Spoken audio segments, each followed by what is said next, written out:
Hello students, welcome back to my channel Simplified Chemistry.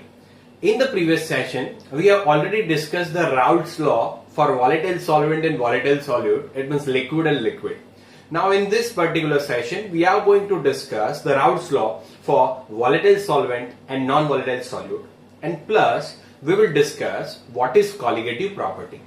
Okay my dear student, so let us start. But before starting the session, you should know the basic terminology about vapor pressure, volatile solvent and non-volatile. It means what is the concept of volatile and non-volatile. If you do not know, please go through my previous video, you will get it.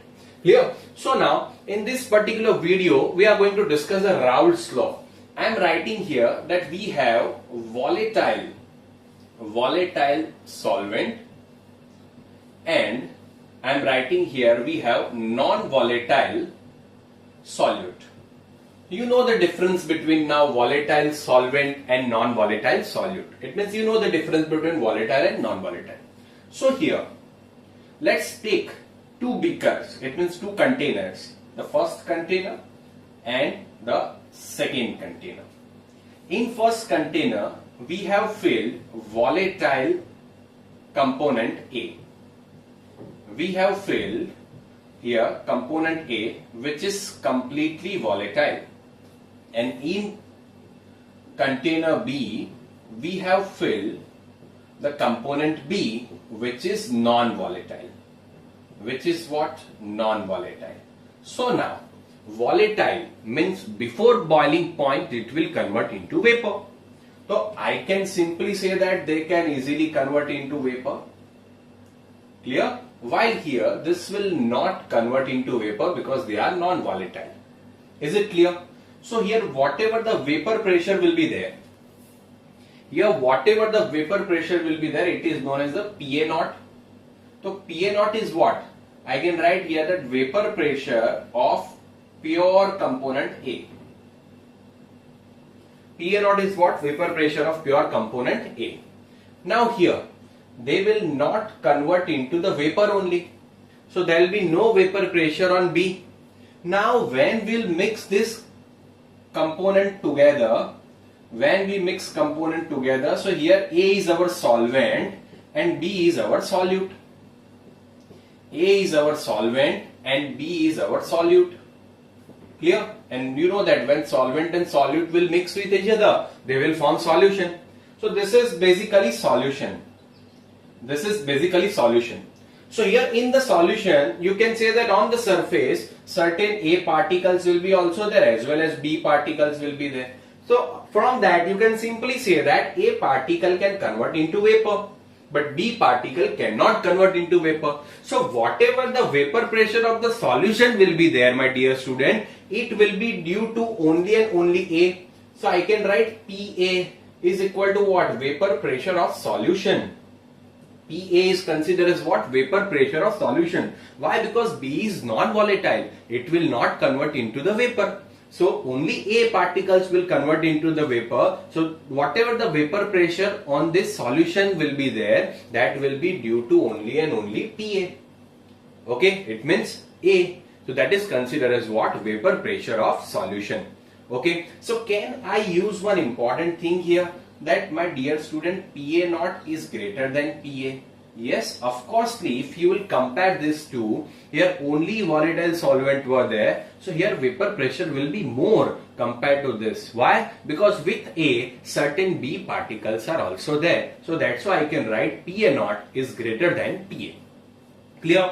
Now you all are familiar about our previous video, and that is Rault's law. Again I am repeating, what is my dear student Rault's law? So Rault said that in a solution, the partial vapor pressure of each component is directly proportional to the mole fraction of each component. Clear? It means here vapor pressure is of PA. So can I write here that PA is directly proportional to XA? We have already studied this into the previous session. Now to remove this sign, we have to put constant. So PA is equal to K into XA. Now you know that K is equal to PA naught. How can we prove this? We have already studied this in a previous session. So you can simply say that PA is equal to PA naught into XA. I am not writing anything. I am not writing anything about PB. Why? Because here vapor pressure is only because of A. So I have to write PA only. There is no PB. Clear? Okay. So I can say that PA is equal to PA naught into XA. Now my dear student, can I write like this, that PA is equal to PA naught into 1 minus XB? Can I write 1 minus XB? Why? Because XA plus XB is equal to 1. XA plus XB is equal to 1. So I can say that XA is equal to 1 minus XB. I can write it. Is it clear? Now if I will multiply this here, so I will get what? PA is equal to PA naught minus PA naught into XB. What I did? I just do the multiplication. I just did the multiplication. PA naught minus PA naught into XB. Is it clear? Okay. So now what I am doing, please understand it properly. I am sending this step PA naught into XB on this side and PA on this side. So minus will become plus. So PA naught into XB is equal to, can I write PA naught minus PA? Understood? I just sent this towards this side and this towards this side. So their signs will change. This positive will become negative and this negative will become positive. Clear? Okay. So PA naught minus PA. Have you recalled something? That PA naught minus PA is known as what? Can I use PA naught minus PA as lowering in vapor pressure? Can I write here that lowering in vapor pressure? That is what? PA naught minus PA, lowering in vapor pressure. It means when only solvent were there, at that time the vapor pressure was PA naught. When we made the solution, the vapor pressure decreased and decreased by PA. So PA naught minus PA is considered as a lowering in vapor pressure. Okay, lowering in vapor pressure. So can I write this, that PA naught into XB is equal to delta P, where delta P is equal to what? PA naught minus PA. That is considered as a lowering in vapor pressure. Clear? That is considered as what? Lowering in vapor pressure. Now, if I'll make the subject XB, so XB is equal to what? Delta P upon PA naught, my dear student. I am sending this PA naught here. So XB is equal to delta P upon PA naught. So delta P is what? I am writing here. Clear? Okay, so here delta P is what? So can I write here that XB is equal to PA naught minus PA upon PA naught. So this is our formula, that XB is equal to PA naught minus PA upon PA naught. So can I say this whole step as PA naught minus PA upon PA naught as relative lowering in vapor pressure? Relative lowering in vapor pressure. Delta P is only just lowering in vapor pressure, but this part is considered as a relative lowering in vapor pressure. Why relative? That in relation to this, let me explain you that initial PA naught is, suppose it was 100 and now we found that PA is equal to 80. So 100 minus 80 means what? That how much it decreased. It means that is lowering in vapor pressure. But upon 100 if I will do, so I can say that in relation with the 100, how much it will decrease. In relation with 100. Understood? The same thing. PA naught minus PA, it will decrease, but in the relation with PA naught. So that's why it is considered as what? Relative lowering in vapor pressure. Okay, my dear student. So XB is equal to, now please take the screenshot. I want to write something. Please take the screenshot. Okay. So now I'm using this side. I'm keeping the right side. Okay, so I'm only using the left side, so you should understand. Okay, so can I write now that XB is equal to PA naught minus PA upon PA naught.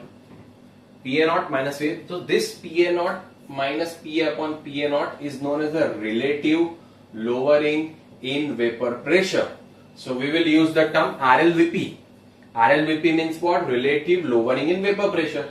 So can I use now relative lowering in vapor pressure is equal to X2. So X2 is what?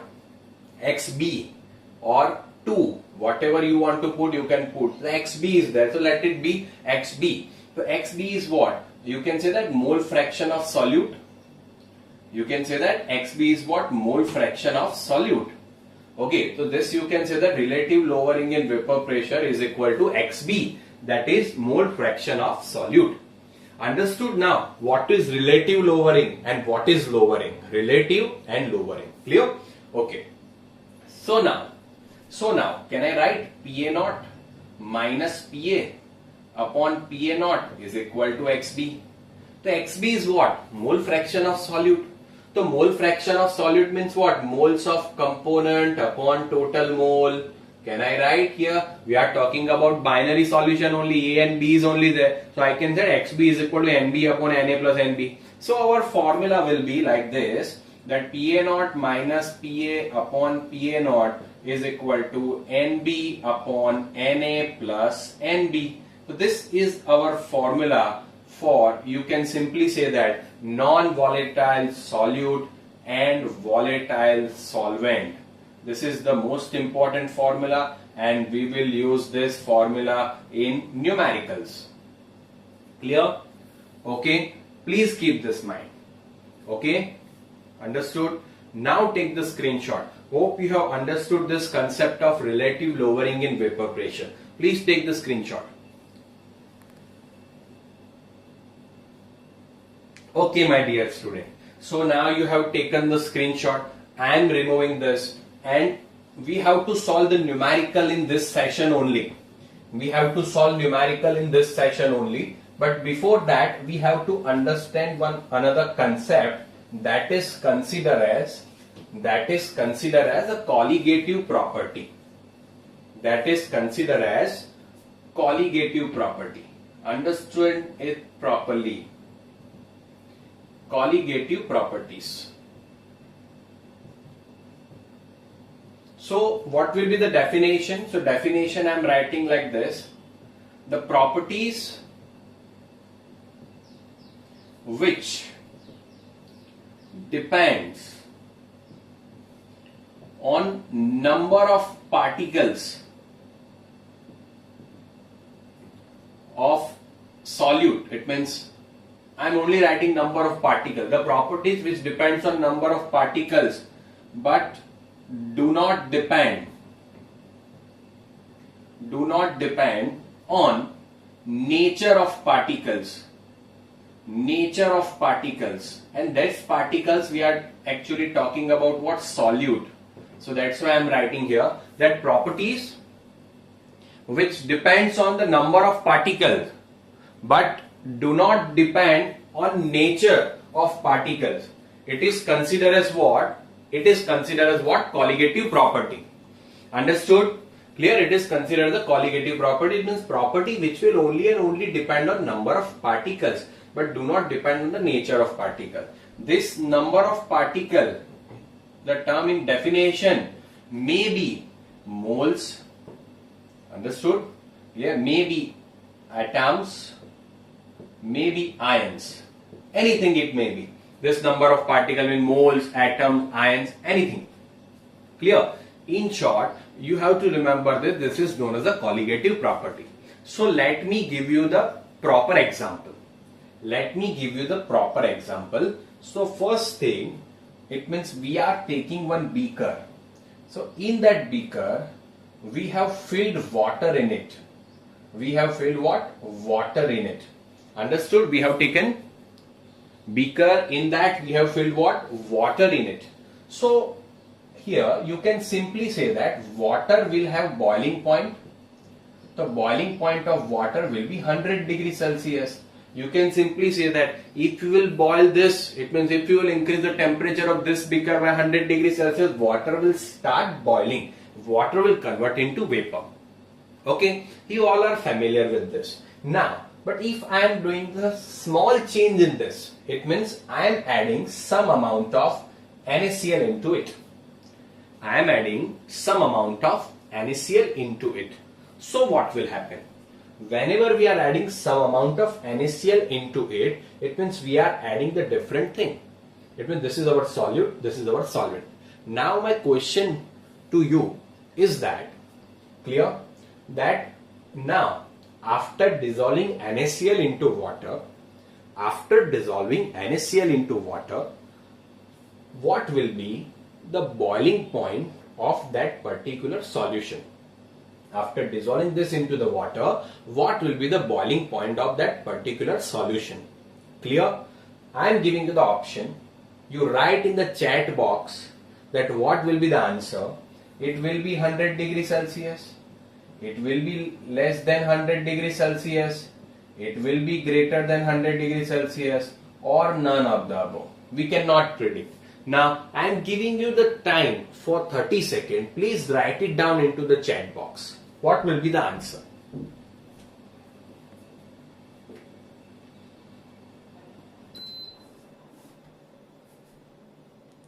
Okay, what will be the answer? So many of you have given the answer.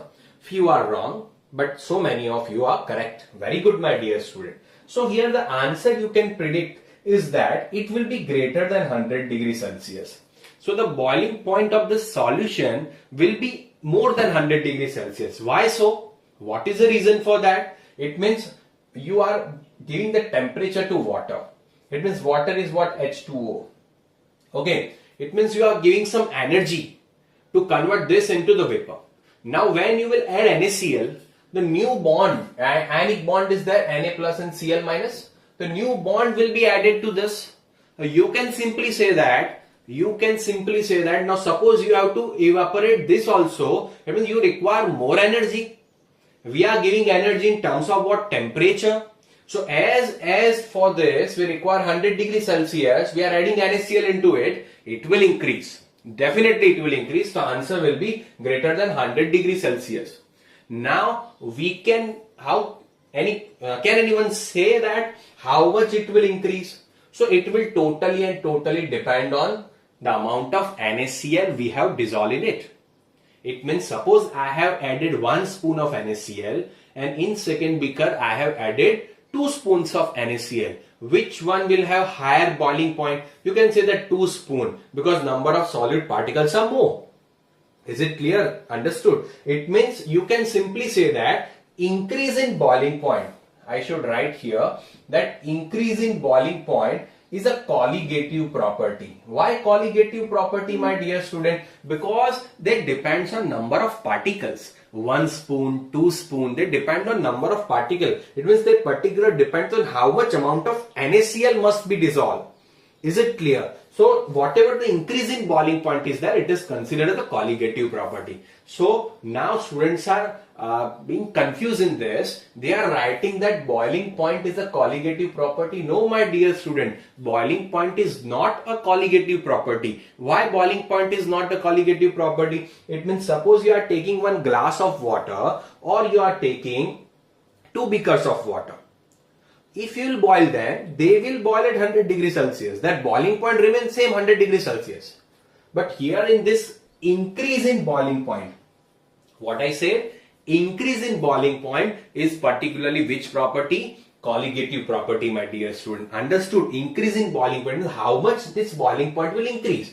Now suppose by dissolving 1 table salt or 1 spoon of table salt, the boiling point becomes 102 degrees Celsius. So how much it increased? By 2 degrees Celsius. That increase in boiling point totally depends on the amount of NaCl. So that's why it is considered as a colligative property. Is it clear? We can take the, please take the screenshot of this.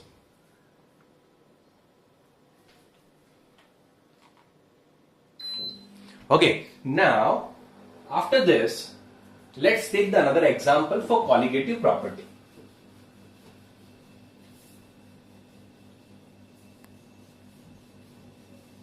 Let's take another example.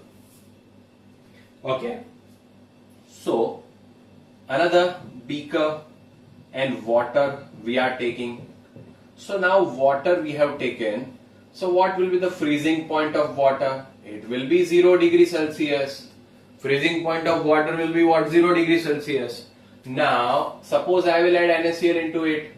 Now it will become solution. So now you can say that. Now again I am asking the question. You have to write it down into the chat box. What will be the answer? I am writing 4 options. Greater than 0 degree Celsius, less than 0 degree Celsius, is equal to 0 degree Celsius, that none of the above. It is my question is, when we will dissolve NaCl into the water, its freezing point will increase or decrease? First thing, it's this solution's freezing point, not water. Water's freezing point will remain same, but solution's freezing point, it means suppose we have to convert water into ice, we require 0 degree Celsius temperature. Now we have dissolved NaCl. Now this whole solution we have to convert it into the ice. So what temperature it will require? Greater than, less than, is equal to, or none. So you can simply say that suppose you have to convert this into the solid form, you have to go less than 0 degree Celsius. In the minus you have to go. It means less than 0 degree Celsius. So answer will be B. Answer will be what? B. Clear? It means you can simply say that the decrease in freezing point, that is also colligative property. It means how much it will decrease. It will totally depend on the amount of NaCl we have dissolved. Clear? So it is also colligative property.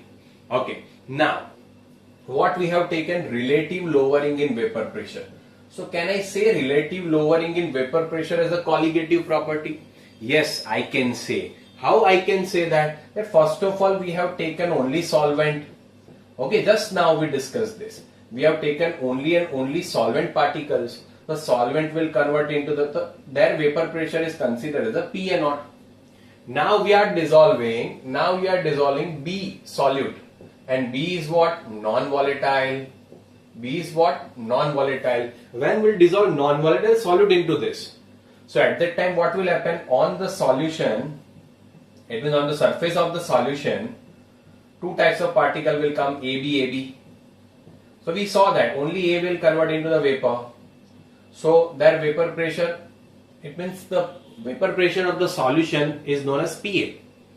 So we already discussed that PA0 is greater than PA.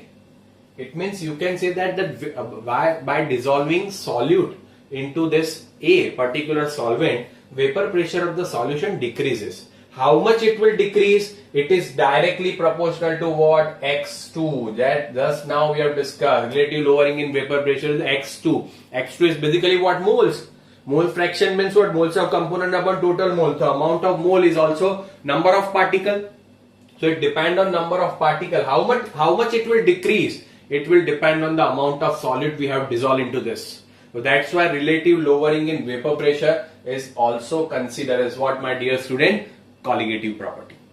Is it clear? So vapor pressure is not a colligative property, but relative lowering in vapor pressure is a colligative property. Okay. Also, boiling point is not a colligative property, but increase in boiling point, elevation in boiling point is a colligative property. Okay. Similar thing goes for this freezing point. That freezing point is not a colligative property, but depression in freezing point, that is decrease in freezing point, is considered as a colligative property. So in this particular chapter, we have to see the 4 colligative properties: elevation in boiling point, that is increase in boiling point; depression in freezing point, that is decrease in freezing point; third, relative lowering in vapor pressure, that we have discussed today only, relative lowering in vapor pressure; and the next one is the osmotic pressure, that we'll discuss in detail. So these 4 types of colligative property we have to understand. Again I am repeating, what is colligative property? Colligative property is the property which depends on the number of particles, but they do not depend on the nature. That is considered as what? Colligative property. Understood? Is it clear? So in this session we have discussed about what that relative lowering in vapor pressure means colligative properties, and the Rault's law for volatile solvent and non-volatile solid. Now we will solve the numericals based on Rault's law part 2, that is volatile solvent and non-volatile solid. But before that, please take the screenshot of this. Okay, my dear student. So let us start the numericals of this topic. But before starting the numerical, we have to understand one important thing that I am showing you here. You know that PA0 minus PA upon PA0 is equal to x2. x2 can also be written as this form, n2 upon n1 plus n2. So PA0 is what? PA0 is vapor pressure of pure solvent. Terminology is most important for the numerical. So PA0 is what? Vapor pressure of pure solvent. I am writing here. Vapor pressure of pure solvent. PA is what? Vapor pressure of solution. PA0 again N2 moles of solute upon solvent plus solute. Clear? Okay. So now my dear student, if we are talking about dilute solution, if we are talking about what? Dilute solution. So dilute solution means what? In that amount of water is more. Amount of water is more. It means you can say that solvent is more. So you can say that the moles of solvent will be more compared to moles of solute. Clear? So can I write this formula as this? PA0 minus PA upon PA0 is equal to N2 upon N1 only. I am not writing because here N1 is very greater than N2. Whenever dilute solution is there at that time only. Otherwise we have to apply this formula. But whenever dilute solution is written, if it is written dilute solution, at that time what? N1 will be very greater than N2. So N2 will be very less in compared to N1. So N1 plus N2 will be nearly equal to N1 only. So that's why we can write this. Now N2 is what? Moles of solute. N1 is what? Moles of solvent. So mole is equal to, you know that mole is equal to what? Weight upon molecular mass. So you can write that W2 upon M2 upon W1 upon M1. Where W2 is what? Weight of solute. W1 weight of solvent. M2 molecular mass of solute. And M1 is molecular mass of solvent. If I will write the formula properly, what I will get? PA0 minus PA upon PA0 is equal to W2 into M1 upon M2 into W1. So this is our formula for diluted solution. Which solution? Diluted solution. Clear? So you can also use this formula whenever dilute solution is given to you. If there is no dilute solution, at that time this formula, if you will apply, then only you will get the correct answer. Okay, so now let us discuss this numerical. Hope this is clear to you. Okay, if it is clear, write it down into the chat box. Is it clear? Okay. So the vapor pressure of pure benzene at a certain temperature is 0.850 bar. Pure benzene, I am considering PA0 is 0.850 bar. It means solvent. Okay, a non-volatile, non-electrolyte solid weighing 0.5 gram. It means W2 0.5 gram solute. So that's why W2. When added to 39 gram benzene, W1 is what? 39 gram. Okay, benzene. Molecular mass also given of benzene, that is 78. So 78 gram per mole. Okay. And vapor pressure of the solution, it means PA is given 0.845 bar. So what is the molar mass of the solid substance? It means M2 you have to find out. Clear? You can simply say that 0.5 gram and 39 gram. So you can see the amount. The moles of benzene is quite very more compared to moles of this. So here in this denominator we can remove this. Clear? So we'll apply this formula only. So PA0 minus PA upon PA0 is equal to W2 into M1 upon M2 into W1. All the values are with us, my dear student. PA0 is there, PA is there, W2, W1. If you will put, you will get the M2 for this. This is very simple, my dear student. So this type of numericals will come. So we have to understand whether it is diluted or not. How can you understand? You have to see the things. Clear? If this is also in a prop. Now 39 gram and 0.5 gram. The 0.5 gram is very less compared to 39 gram.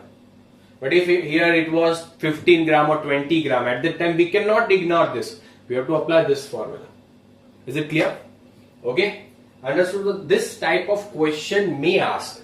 Now my dear student, before going to the colligative property, we have to complete another important thing, that is ideal solution and non-ideal solution, and the difference between ideal, non-ideal, as well as in the non-ideal difference between positive deviation, negative deviation, plus azeotropic mixture. That we have to understand, and we have to understand it properly and thoroughly. That is the most important thing. Clear? So that will start from the next lecture, and as it will complete, then we'll go for the colligative property. Is it clear to everyone? Okay. So hope you have enjoyed my video and particular this lecture. So keep on showing your love by liking and sharing this to everyone. Okay. And keep commenting if you have understood everything. Okay. Thank you so much, my dear student. Now let's call it a day for this. Okay. Thank you so much.